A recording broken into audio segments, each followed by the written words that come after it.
So ఇన్నాళ్ళు అంటే మీరు సర్పంచ్గా చేయటం అనేది జరిగింది. మీ పదవీ కాలం అనేది మీకు సంతృప్తినిచ్చిందంటారా?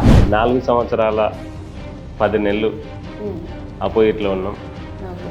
చాలా ఇబ్బందులు ఎదుర్కొన్నాం. అభివృద్ధికి అడ్డం పడ్డ వాళ్ళు ఉన్నారు.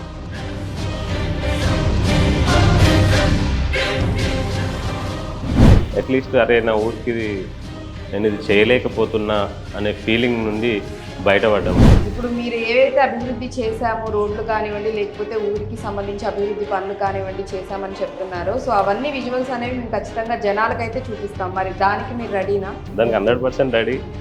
గతంలో ఎట్లా ఉండే, ఇప్పుడు ఎట్లుండే.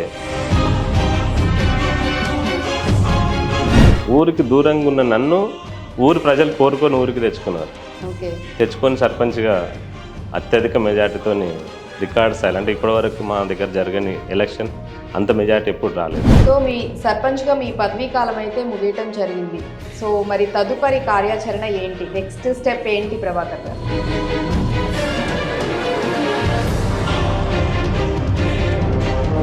అండ్ అలాగే అంటే మీరు సర్పంచ్గా ఉన్న పదవీ కాలంలో చూసుకున్నట్లయితే ఎక్కువగా భూతగాదాలు బాగా ఎక్కువగా ఉన్నాయి, ఎక్కువగా జరిగాయనే మాట బాగా వినిపిస్తుంది. ఆ టాక్ అయితే బాగా వచ్చింది.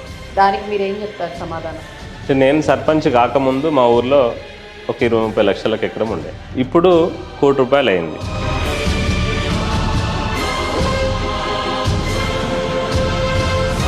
అండ్ అలాగే మీరు అంటే సర్పంచ్గా గెలవటానికి మీకు ఎవరైతే వెనకుండి అంటే మిమ్మల్ని నడిపించారో, మీకు సపోర్ట్ చేశారో వాళ్ళందరినీ కూడా మీరు తొక్కేశారు.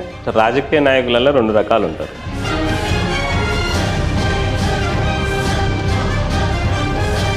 అండ్ అలాగే ఇదే ఊళ్ళో మీ రాజకీయ ప్రత్యర్థి అయిన సత్యం గారు, మీరు బయట చూస్తేనేమో అసలు అంటే ఎనిమీస్ లాగా ఉండి, బట్ ఇంటర్నల్గా చూసుకున్నట్లయితే మీరు చాలా ఫ్రెండ్లీగా ఉంటారనే మాట కూడా వినిపిస్తుంది. మీరు అన్నట్టు పబ్లిక్లోనేమో కొట్లాడతారు లీడర్లు, మళ్ళీ ఊరు దాటి అవతలకు పోయినాక కలిసి ఉండడం అనేది ఉన్నప్పుడు ఎట్లుంటుందంటే,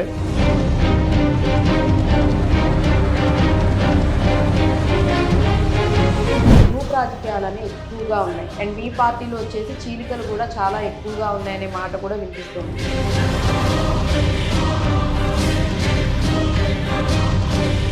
ఏదైనా ఒక అభివృద్ధి జరగాలి అంటే నిధులు రావడం అనేది కంపల్సరీ. అది సెంట్రల్ నుంచి వస్తుందా, స్టేట్ నుంచి వచ్చినా కానీ పనులకు సంబంధించి, పథకాలకి సంబంధించి అయినా నిధులు అనేవి మంజూరు అవుతూ ఉంటాయి. బట్ మీరు ఇక్కడ చెప్తున్నారు నా సొంత నిధులతో నేను ఖర్చు పెట్టి అభివృద్ధి అనేది చేశానని చెప్తూ ఉన్నారు. నేను ఒక సర్పంచ్గా ఎలక్ట్ అయినా నా ఊరికి ఏదో చేయాలనే ఉద్దేశంతో చాలామంది, ఎక్కువ మటుకు యంగ్ జనరేషన్ చాలా వచ్చింది ఈసారి.